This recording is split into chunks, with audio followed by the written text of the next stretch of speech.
right, how am I looking? You're good? You look really good. Well, thank you. Yeah. I cut my hair just for you. That's good, yeah. Me too. Yeah.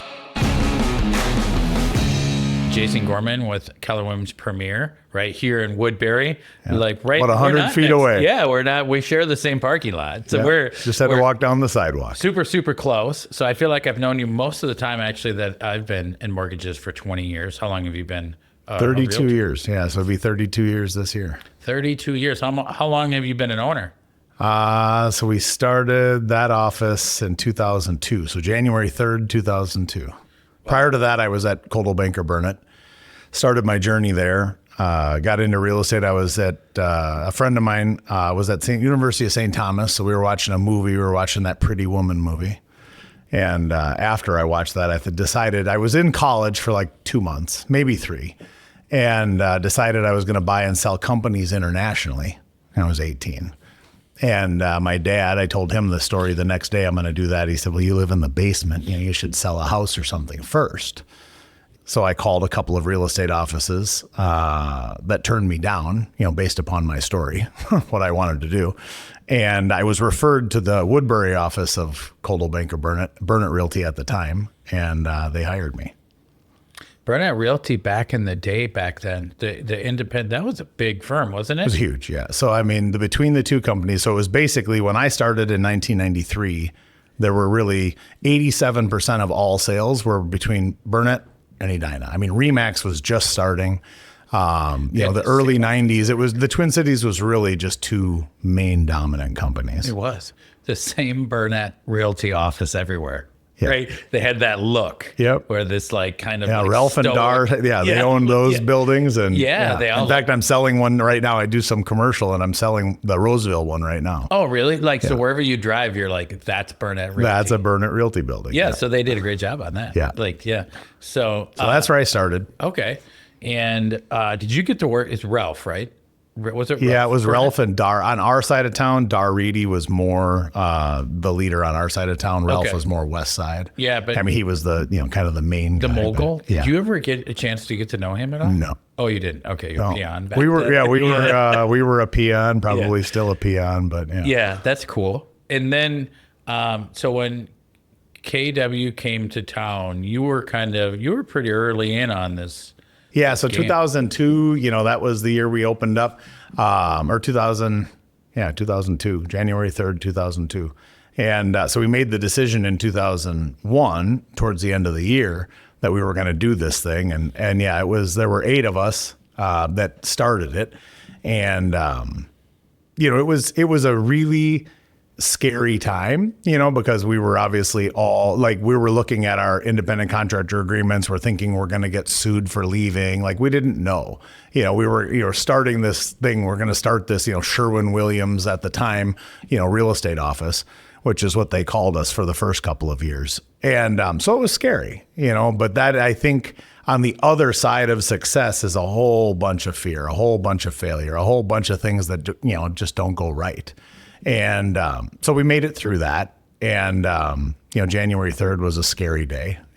We kept wondering if we were going to stay in business. At the time, my previous years, I had been one of the top agents for that office for years. I mean, I think I had 17 or 18 listings that I transferred the day we transferred. But when I came, I didn't have any. I was still waiting for my sellers to decide if they were going to choose me or stay with the brokerage that we were with. Yeah. So you're kind of in that unknown territory. Scary. Yeah. Everything worked out. And it worked out great. And you guys, I feel like KW Woodbury has been a powerhouse. It was fun. For 2002, we started. By 2004 and 5, I mean, we were really rolling. We had 8 offices opened around the Twin Cities. 2 of them were still in the incubation stage. And that's a whole nother, story. But we ended up losing those 2 offices because in the beginning stages, there was us and one other group in the country that owned multiple market centers at the same time. And so a lot of the rules and changes with the franchise rules, actually, that all happened at that time where your previous market center needed to be profitable before the next one could be opened, which wasn't possible for us because we were stacking them up so fast. Sure. I mean, they weren't even open. So it was fun. It was a fun gold rush type time. And And then, there was heartache and stress during that too. We went for there were 8 of us that started it, and there's 3 now. So I mean, we went through, quite a correction in the market in terms of like just having to buy people out and say goodbye to others, and so. Yeah. So fast forward now, 20 years later, right? Yeah. So you're still an owner, Yep. Keller Williams Premier, right? And then you just adopted another location, did you? Yeah, Hudson. Yeah. So you adopted the Hudson location. So and then you have your own team, Yeah. right? That's the lion's share of my daily job, I guess. That's what I do most days, is sell real estate still. So. Yeah.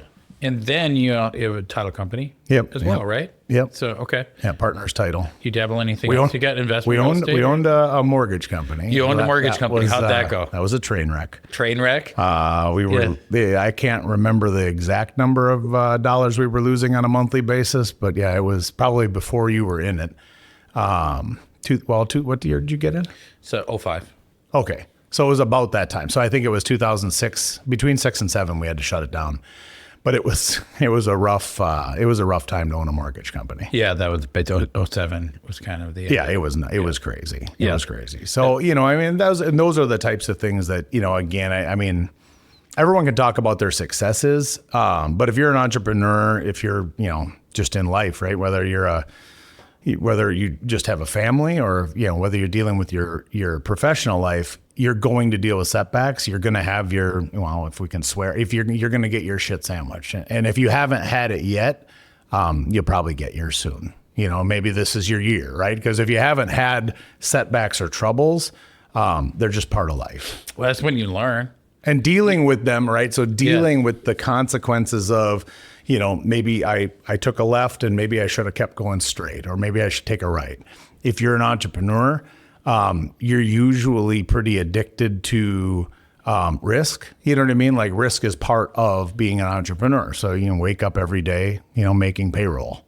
For those people that haven't woke up making payroll on Friday with money they didn't have, you haven't really been an entrepreneur yet. Yeah. So I mean, that is, sometimes going through those tough times or figuring out how to balance all of that is really, like, I would say 80% that's your mindset, because it's pretty easy to have a good mindset when things are going well, right? But if things aren't going well, whether it's in your personal life or your professional life, I mean, things aren't going well. It translates into your daily activities. It translates into your confidence, translates into everything. Yeah.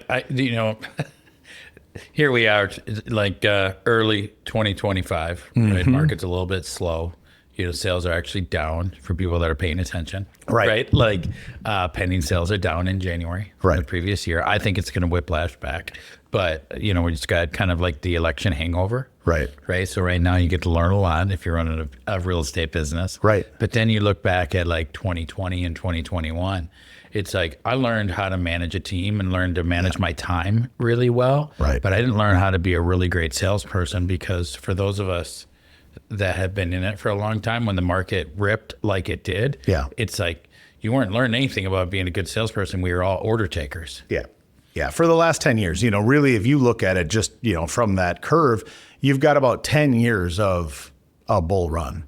Right. So, I mean, for most agents, if they've been, most agents haven't been in it more than 10 years. So for the last 10, if that's your experience level, well, then you've only seen an up market. Every year has been a little bit better than the year before, a little bit better, and then we had those crazy 3, 4, 5 years of just crazy appreciation, values going up, super cheap rates. And then that kind of compounded, obviously, during COVID. When you look at it, like, that's 10 years of up. If a market really has 3 choices, it's either going up, it's staying flat, or it's going down. The thing I think a lot of people don't either want to admit, or maybe they just aren't really tracking with it. Like, if you had 10 years of up, like, flat or down is really like your 2 options left. Because it can't, I mean, we all know intuitively, like, it can't just keep going crazy every year. Like, we've gotten to an affordability issue right now, which is why we see 35, 40% fewer sales in most markets. It's just an affordability issue. Affordability, I believe that we did move forward. In order to have a boom, we had to take those buyers and sellers from somewhere. Right. So we took them from the future. Took them from the future. Right. That's so it's right. like we took that like 3 or 4 years. It's like you were like, I bought and sold. It's still a really good market, right? Yeah. It's still a really good, upgraded stable 9 market. months, Jason. 9 months. I bought a new $900,000 house and I sold it 9 months later. Why? Because rates dropped and it got so affordable, right? And I saw the opportunity was so big. We upgraded like, it was like, boom. Wow. Oh, like, so, but that doesn't happen normally. Right. And that was a product of, I moved that 5 or 7 year move like to now, because it's like, oh, I'll take that 2.5 rate. But how many people did that? Yeah. I'm on the opposite side. So like I haven't moved, I probably should move, just to know what my clients go through. But we built our house when I was 25. And, so I don't have the perspective of like, because when you're in real estate, the disadvantage of being in real estate or mortgage or anything associated, you just see a better one every week. There's just always something, man, that's really nice. What a great backyard. There's always a house you could upgrade to. Yeah. You're disciplined on that because I've been bad about that. But so your day-to-day focus is sales. Yeah. Right. Yeah. So I do commercial and residential. We run a team, small team. So there's 10 of us total, 3 administrative people, and then 6 of us that are in sales, and then 1 virtual assistant. How much do you sell versus your team? How much? Half. I probably sell half, of the volume, roughly half of the sales. Okay. So, which I think is the way every good team leader needs to be right now. I don't know that I would say it's the good way, but I can tell you because when the market corrected, so I was almost completely out of sales when the market corrected in 2006, 7. We were dealing with the mortgage company, title company, partnership disputes, all that stuff. So I was out of my day-to-day sales pretty much 100%. And I would say that looking back, being in day-to-day sales will help you adjust faster, right? So if you're out of production, so my advice to anyone, if you are out of production or not much in production, the market will take you by surprise a little bit more. You have to be pretty disciplined to be reading your reports and looking at the changes, because I think in the last 2 years, I could feel everything. I could feel it coming, right? Like I went virtual with my team in 2019, essentially getting rid of our brick and mortar because we had a big team office outside of the market center. And I realized at that time, things were really going more virtual. It was harder to scale a sales force when you're tied to that. And so what we realized is that by going virtual, it made everything easier. Mm-hmm. Well, I was in sales. And then when the market pivoted here, when we saw rates change in 2022, and then obviously from 22 to 23 and then 24 again, and you see it obviously on the mortgage side, like that rate change when the Fed stopped buying mortgage-backed securities. I mean, it was like that day you saw a rate increase and then it like hasn't gone back, and we're probably not going to see 3% again. No. So that was that government invention loan program that, again, that would be neat, right? It would be neat, but other than neat, there's no economic reason for it to happen. Yeah, it's a high skills market right now. Yeah. I feel like it's a very high. And so being, closer to the deal, doing deals myself. I mean, I was working on a commercial building in Roseville, like I said this morning. When you're in the trenches and you're working on it day to day, it's a lot easier to advise your agents, like how to be successful, advise your clients, right? Like I see a lot of expired and canceled listings right now because they're working with people who are inexperienced and they don't know the market and they don't know where it's going. The last house they sold was 5 months ago, and the market has changed so dramatically that if you're not staying on top of it, you're already getting run over. You literally can't run fast enough to stay on top of it if you're sitting in a chair trying to look at stats from last month. It's impossible. So I feel sorry for people that are not doing it day to day, every day, because you start at a disadvantage. Yep. I agree. And we can feel it right now. So we can see the pause in our data because we track everything, right? Yeah. Like leads, credit pulls, pre-apps. We know how many offers are going out. We know who's locking, That's right. like all these.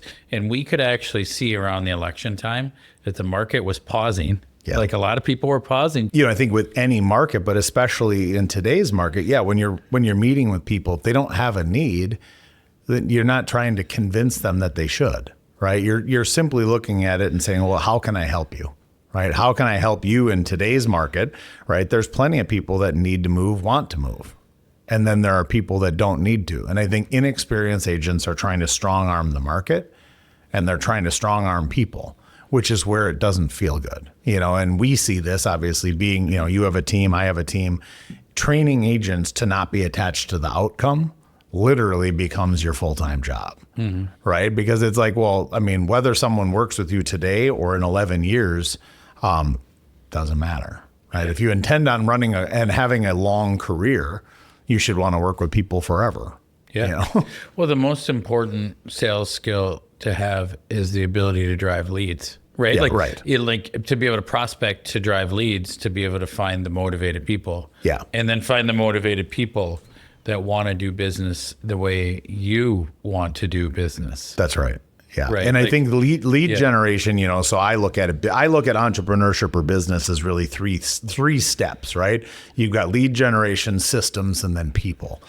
And most businesses never graduate from the lead generation phase, right? You never get to the point where you have such an abundance of leads, such an abundance of people to talk to, that you ever graduate to deal with systems or people.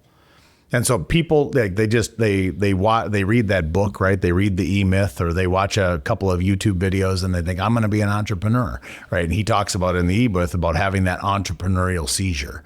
Like one day you're a painter, and then, you're sitting on the job site thinking, I'm going to run a painting company. And that day you went from painting to lead gen, right? Because if you don't learn to do leads, you don't have anything to paint, right? You worked for someone who got the phone calls and then told you where to go, go paint this house. Same thing in any industry. Lead generation is the engine that drives everything. And then you never graduate, or a lot of people don't graduate to systems and people, but they start working on those right away because it's sexy and fun. And lead generation seems like, oh, that's boring. I already did that part. Well, if you never graduate, if you don't have enough leads, these people don't have anything to do. There aren't any systems to build for 11 leads. So it's like your system is irrelevant. Correct. And so that's, if you look at business that simple, the repetitious, boring things that it takes to be successful are the opposite of what the entrepreneur wants. They like chaos. They like change. The biggest mistake I have made is probably having diluted energy to multiple different businesses before my first one funded my entire life. Right. And so it's like, well, if you get into a bunch of different things, it sounds neat, but it's just because you're an entrepreneur and you're bored. So you like starting a whole bunch of stuff, but you don't finish anything. Right. And so like the best advice I could give to anyone when you're starting is get one thing working so well, right? Hold the magnifying glass on that one spot so long that it works before you get to something else. Yeah. The whole jack of all trades, master of none. Right. And I feel like for myself personally, I've been extremely clear on that. Yeah. Like where it's like, people ask me, why am I not entering these other businesses? It's like, because I have one business that kicks ass. Like we're going to focus on this one business and just make it as good as possible. And if you focus on leads, right, until you can afford to hire someone who focuses on leads, then that is your job. Yeah. Right? Because everything else starts and ends with that. If you don't have people to talk to, that's where I think inexperienced people are taking leads and then they're trying to make all of them be the best leads, where the best businesses simply create leads like a funnel and the best leads will just fall out the bottom. So everyone, right? Everyone, you and I and everyone will move at some point when the time is right for them. Mm-hmm. So if you'll just simply have a relationship long enough with them, then you can work with them. So you've always consistently been a top producer. Mm-hmm. Are you really good at managing your database? Yeah, better. Better? Okay. I would say better. So all credit really goes to Luetta. So we did an event last night. It was our first date night pizza event. It's Valentine's Day. Happy Valentine's Day, by the way. Yeah. We did a date night pizza, beer, pizza cutter, and some popcorn, kind of like a date night thing. So these events really started as like, it was her idea, right, to do these events. And I'm like, I don't want to do events. Seemed like it was going to be time consuming and money and a lot of work. But it's truly where you get to have those relationships with those people. So I would say we're way better at our database now. Not great, not perfect, but way better. So you've been doing this for so long. I would imagine the database is almost like overwhelming. It's a lot. It's so big. It's a lot. Have you had to kind of tighten it up to say I really need to focus on more of a core group? Yeah, so there is a core group. So there's 27,000 total. But when you back it down, like that's the total. And then many of them are on a couple of different systems, right? So we use a company called Fellow. They do database integration. So they send out market reports and just get people to raise their hand like, hey, I'd like to know my home value. I want a cash offer, things like that. So then that's more top of funnel. Right. And then you've got all the way down to the very bottom of the funnel, which is our core advocates. And those are people who have given you more than 5 transactions in their lifetime, up to advocates, which are more than 2. And then you got past clients, sphere of influence, your data, your mailing list. So when you go through all of those lists, I mean, it's really probably 5,000 of the best leads, past clients, referrals, friends, and your sphere. And then each one of my agents has their own sphere. So but the events are really like that time to call your people, right? We do a couple of giveaways every year, give away a grill, give away a cooler, easy things to register people for. Another couple of things we do, charitable things. So whether we're raising money for Renew Hope, which is a company that battles against sex trafficking, we do a backpack drive to give kids school stuff during the summer. We do a coat drive in the winter just to, basically, be a drop-off place. I mean, it doesn't cost us any money, but our moving truck was 1/3 full of coats. We're the biggest drop-off for Valley Outreach, which, there's just tons of people in the St. Croix Valley that don't have even warm coats, for their kids and everything. So when we can do things like that and just be a portal or organization of that. We do a huge thing for the food shelf too. And again, it's our clients that, people want to do good. And how can you create your business to help be that conduit for good? Yeah. So how do you drive attention to these events for your database? So market to them, so like there's, Facebook posts, Instagram posts, emails that go out. We have a newsletter that goes out, a print, old school piece of paper, postcards and newsletters that get mailed out every month. You call any advocates? And then call them. Yeah. Calling, texting. That is probably, that's really, again, bottom of funnel.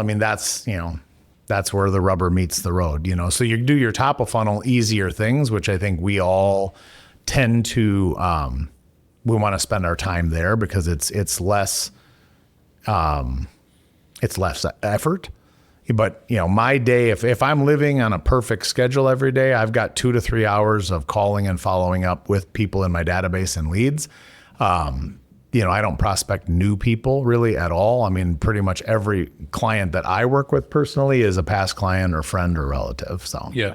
So if you're dialing in a day, do you, how many dials do you do in a normal day? Not many. My goal is to do 10. Okay. And I probably talk with 5 new people per day, on average. Yeah. The goal, for our new agents, we tell people to make 20 contacts per day, 100 per week, 400 per month. If you do 20 per day, you can say the wrong things and still convert deals if you talk to 100 people a week. Yeah. You'll find a couple people that are moving. The problem is most people don't put in that level of effort. That's what I did when I was new. I worked for sale by owners and expireds, and I did, 100 open houses, so Mike Ferry was my first real estate coach, and so when you joined his program, I believe back in the day in the early 90s, it was 10 per day. We had to mail in, so we had to send in our tape recorders, right? So we had to take our little tiny tape recorder. We had to mail in our tapes, and then they were listened to by the coach, who then would listen to your calls and then critique you on the next call, the next coaching call. So I think for agents, if you're not recording your calls, whether you're prospecting or just following up with leads, or if you're calling your database, inviting them to come to one of your events, if you're not having other people critique you and give you advice, you miss you're missing probably the biggest shortcut to success. I love it. Yeah, if you take the top 10 agents, and it doesn't matter, regardless of brokerage, right? Take the top 10 agents in any brokerage. Just go sit down with them for lunch. Bring your recordings of your last 5 call sessions. Ask them if they'll listen to them. They'd be happy to. Right? Because they already made all those same mistakes. Any of us that have done better have just overcome the same damn mistakes that anyone else has. But well, there's a reason why Tom Brady still had a coach at the very end, right? Exactly. Like, so even a top producer who's thinking, that they don't need to do that. I'm over here thinking, I want to do that to myself. Right. And just see how often do I fumble? That's right. And how often do you review the tape? You know, so every professional athlete after the game, right, has to go through film. Like, I mean, even my high school, kid that plays football, like they have to do film every Saturday, right? Like the only way they don't do film on a Saturday is if they won such a good game on Friday and they're so wore out, he like gives them the film day off. Like, but they still have to watch film. They just don't have to get together and do it. Well, every professional athlete watches film. I mean, you have to see, and your coach, if you read the book about Michael Jordan's coach, like his whole coaching was literally reviewing film with him and looking at ways that he could have him get hurt less, have less issues. So if you look at it from yourself, like what you say no to is going to have a bigger impact than anything you say yes to in your life. Mm-hmm. So what areas of your life do you need to say no? Right? Because you need to lead generate, prospect. You need to do these things. But how do you strip away the distractions so that for an hour or 2 hours a day, you do your job you're supposed to do? You're going to need to say no to some things. You're going to have to categorize your calendar. Like, how do I say no to things that aren't funding my life, that aren't funding my family or my goals? Yeah, I think what most people miss is the idea of just making the contact and then that's how you're going to learn. Versus learning the perfect script to then make the call, where it's like actually. Well, are you making the contact to build the relationship, or are you making the contact to convert a lead? The biggest difference. So the people who will take this business and make it look easy are making the contact to build the relationship. They're not trying to they're not trying to convert anyone. Mm-hmm. Like the people that I have, I use a pretty simple system. It's a spiral bound book. I use one about every quarter, right? And each day it's 120 pages in the book, right? So basically it's just a track of like, how many people did I talk to today? What's their name, phone number? Did I book an appointment or did I update the pipeline? It's as simple a system as you can get.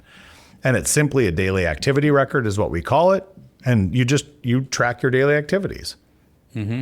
And because that is where the rubber meets the road. If you complicate it, you're not going to do it. Mm-hmm. And so for me, it's simply doing those things, but not, I don't need to be attached to, do they want to move? Do they want to meet? Do they, you know what I mean? Like I'm not attached to the outcome. I simply make the contacts and make sure that I'm staying in touch with people that matter, that you want to build a relationship with. It's funny how much, most top producers have a similar thing. So I track mine as well. Everybody on my team, we call it our greatness tracker, where we have to track, and I even go even simpler. All right, dials, talk tos, appointments, right? Like it's super simple. Like it's like, all right, are we doing 25 dials a day? 25 dials. Some days it can literally be 3 talk tos. Right. Some days it can be 18. Right. It's like wild. Like how.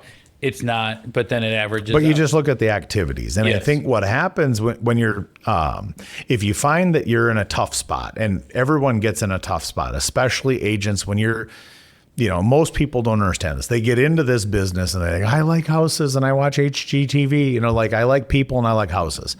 And what they find is that they really aren't super excited about being unemployed every single day. Right?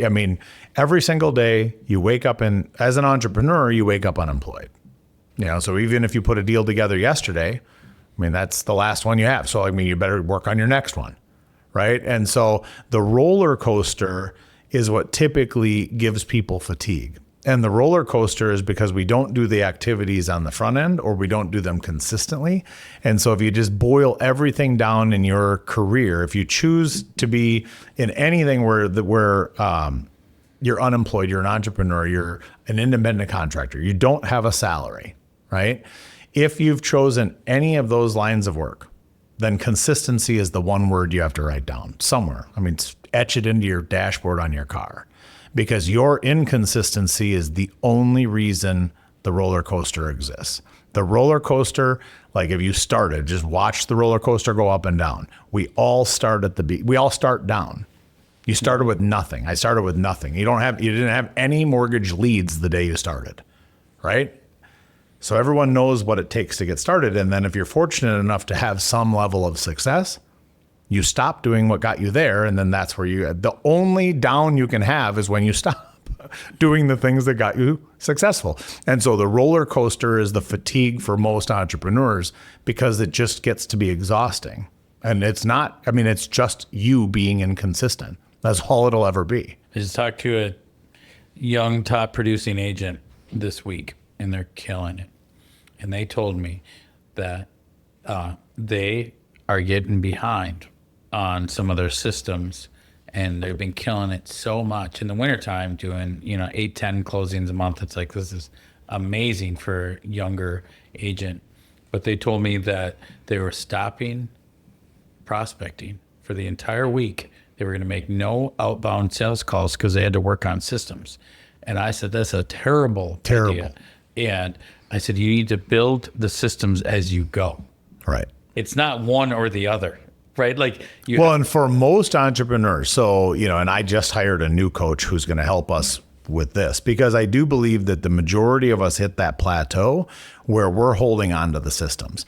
And the systems truly are not, as an entrepreneur, the systems or the implementation of the systems is not your issue, right? That is your people's issue, right? Because if you are the systems person, you probably need to then hire someone else to be running the lead portion, right? Because so only way that you're holding on to the systems portion is if you've got someone better than you running the lead portion. Mm-hmm. And the problem is that if you are the lead portion or you are the lead driver for your business, and then you go work on systems, the roller coaster is coming, and you can see that, right? Because for those of us that have been drawn into that, like, let's work on the systems and people, like, well, you're like probably better off to let someone else who's better at that work on that. You can help them with it. It's so wonderful that you're bringing this up, because, sometimes, since I'm a loan originator and I have 4 support, right? 4 different teams. And we did have to build some of the systems together. But here's the key part of it. When you hire the right person, they build the system. So I'll hear, that I got to, build this system so then I can hire them. It's like, no. Like, right? Like, it's like you can help them. Like, they build a system, you get feedback, and you go back and forth. And you may need to hire a coach, right? You may need to hire a coach who can simply, because there's really 2 things. You're either not passing the baton or they're not taking the baton, one or the other, right? But I mean, then you maybe need to hire someone who can be an intervention, right? The intervention specialist, and say, okay, well, you need to let go a little bit and you need to grab this a little bit. Right? Because sometimes what happens is you have a fear as an entrepreneur, as a leader, you have a fear of letting that go, right? Or passing the baton because you've been given it back before. Yeah. You did pass it and then maybe you got it back. And then this person has PTSD because they grabbed it and then you keep grabbing it back. So like, which one is it? Yeah. And you may need to hire that person who can help you really decide, okay, what do you need to let go of, right? And what do they need to grab a hold of? And then how do you stay in your lane? Because again, the scale at which your business succeeds is truly down to how well the people that you hire are able to then run. Yeah, I think of it as a control freak, right? Like I'm personally a recovering control freak because I thought I could do it better than them. It's usually not the truth. It's just ego saying that you are way better than they are. Also, I had one of my coaches talk about that. Let's just say on a scale of 1 to 10 on skills, if your competitor is a 4 and you are the best and you are a 9 of 10 on this particular duty, right? And the expectation of the consumer is a 6, right? Like, so if you can hire someone that gives them a 6 and they are happy, you have to be able to acknowledge the certain parts of a business where a 6 is fine and they are very happy and they're raving fans. You're giving them a 9, right? Because you're so amazing at it, but it doesn't matter. It doesn't even move the needle at all. It's not what they want. But your 6 on your team is better than the 4 the competitor is giving, to be able to say, okay, 6, you have to find out where is good enough, right? Where everybody's super happy. Because if you're trying to wear all the hats, my experience is then you drowned in your own success, right? And then you don't give them at all what you promised. right? Like the classic, like, hey, I have 2 deals, I have 6 deals. All of a sudden, like as an agent, you close 10 deals in a month, and it happens, right? Like where you're like by yourself, right? All of a sudden you get up to 10. You're like, I closed 12 deals in May, and I'm thinking, yeah, your client's service was probably terrible, or you're working 100 hours, and your service was still terrible, right? Right. So then what you promised to give them, you didn't even give them, right? Right. Yeah, I think, and that's the thing. I mean, you have to decide early on: do you want to do it, or do you want other people to do it, right? So do you want it to be done the best, or do you want it to be done by you? You know, and I think that there are not always the same, you know, seldom the same, right? Seldom are you the best at everything.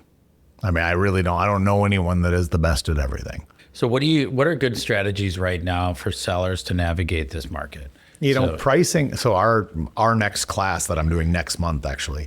So if any of your listeners want to come to our class, it is literally on pricing listings. I think for sellers, it's really making sure that you're pricing ahead of the curve or pricing ahead of the market. What I find right now is you have a number of expired listings, you have a number of canceled listings.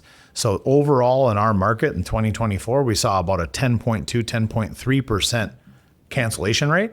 Like, so that's how many houses that were on the market fell off. Now I started in a market where that was 50, right? So like you put 100 houses on the market and 50 of them didn't sell in a year, right? So that was the market we were in. Now for most of us, the last 4 or 5 years, like we had a 99.99% success rate, right? Because houses just didn't not sell. You could price it wrong and the market was going up enough that it would catch it. And now pricing ahead of the market that's every seller's friend. And the problem is agents don't spend enough time doing research and they don't know the market. If you don't know the market, you don't have experience, then you need to find someone in your market center, your office, your brokerage, your friend group that can help you price a home. And if you're not having 2 or 3 other agents help you price it, have them give you the analysis, it's really, that is probably the best advice I can give to anyone. If you're inexperienced, go find some experience.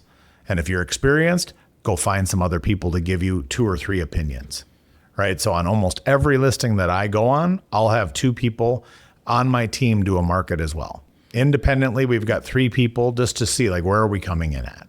Right? What's our recommended price? What range do we feel most comfortable in? And so a seller in this market, you just need to price ahead of it and stay ahead of it. So that's pricing. Condition, you can't be middle of the road anymore, right? So your condition needs to be the absolute best.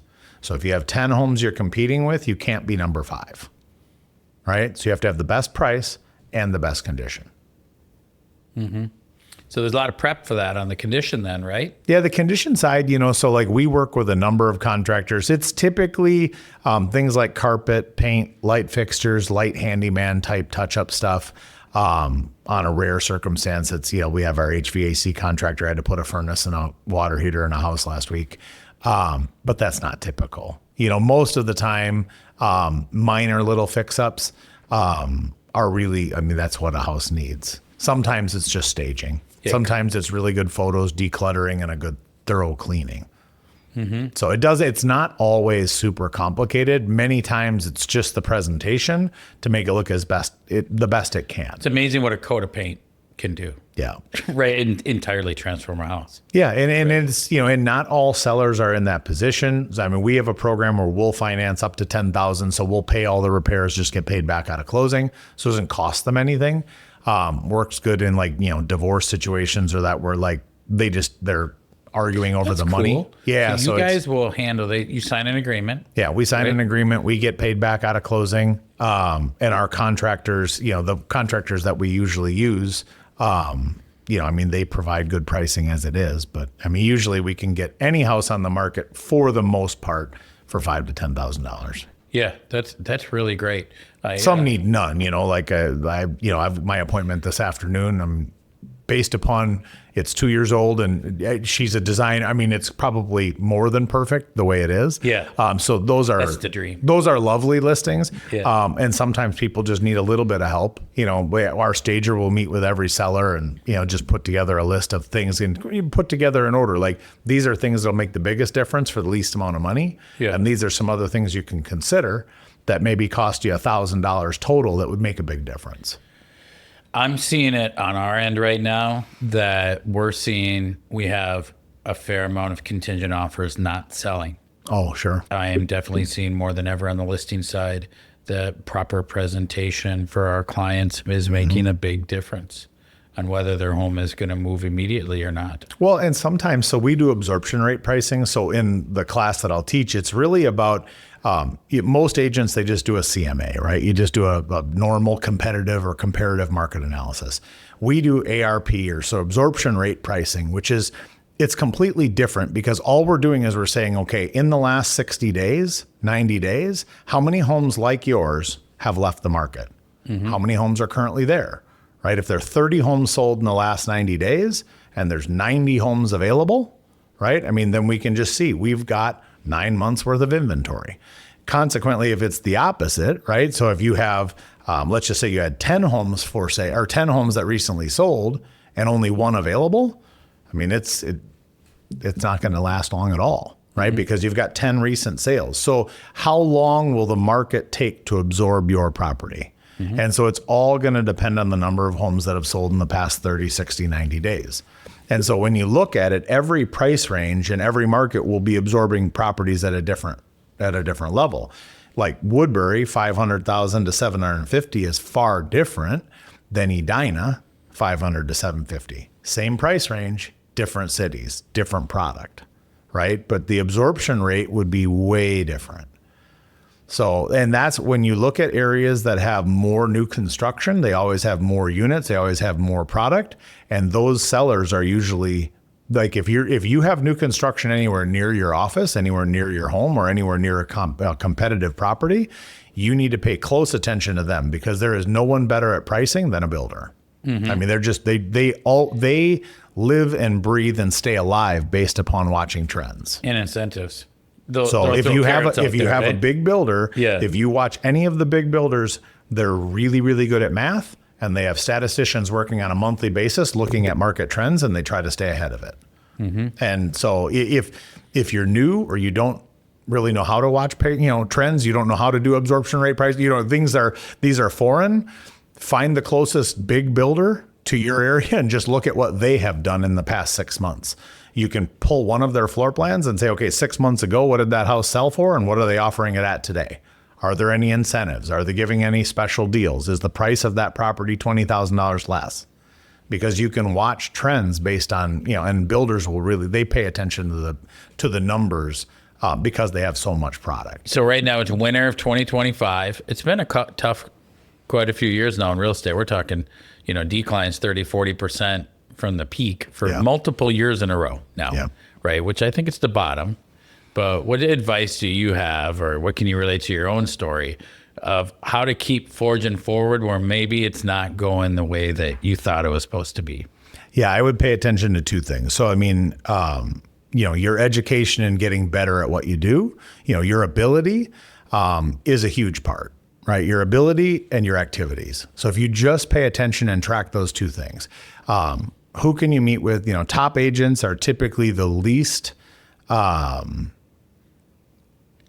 agents are afraid to go to talk to top agents, and top agents are typically going to be the most supportive and the most available to answer questions. They'll tell you all the things that worked, and they'll be willing to share all the things that we failed at. Like there's usually a giant list of failure, right? And I was sharing with my team the other day, like most people don't know, like Alex Rodriguez, right? Like what is the thing he's most proud of, right? He's number 5 in the world at strikeouts, like number 5, right? Only 4 people have struck out more than him, right? So like he's most proud that he failed like almost the most, right? I mean, only 4 people more ever. And that, like, when you think about it, like your ability is you're going to need to get good at how you talk, right? How you consult people, your knowledge. I mean, all of those things go into your ability, but your activities is something that you control. It's just your sheer effort. And so if you pay attention to those two things, so if you're struggling, it's probably that you're not doing the activities. And it might be that you're afraid to do the activities because you don't feel like you have the abilities. So are we practicing? Right? Are we practicing? Do you watch, like you're doing these types of podcasts, like new agents should be watching this because you're usually, interviewing experienced agents. And so we're not coming up with a bunch of new stuff because there isn't new stuff. Like the things that you do to be successful are the same things that I do. Right? And what you find is that the success of anyone usually leaves clues. So if you want to be successful, go find the people who are successful and ask them what they're doing. And then you'll find those patterns. It's all the same things we just got through talking about. They did it anyway. I didn't want to call and prospect and lead generate. I don't want to do the things either. I just did them anyway.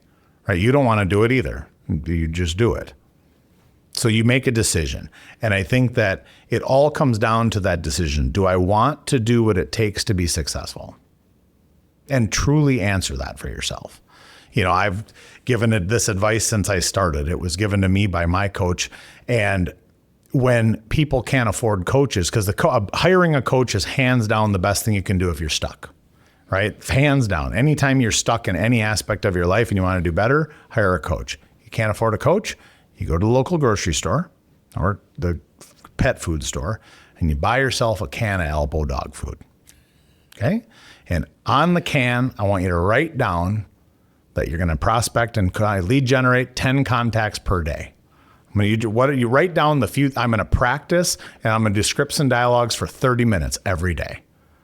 And I'm going to focus 2 hours a day on follow-up and just things that are lead generation activities, right? So you just write down kind of those 3 things and you do it by 4 p.m. or promise yourself you'll eat it. Because for $4, you got all the accountability that you can't afford in a $1,500 a month or $3,000 a month coach. Yeah.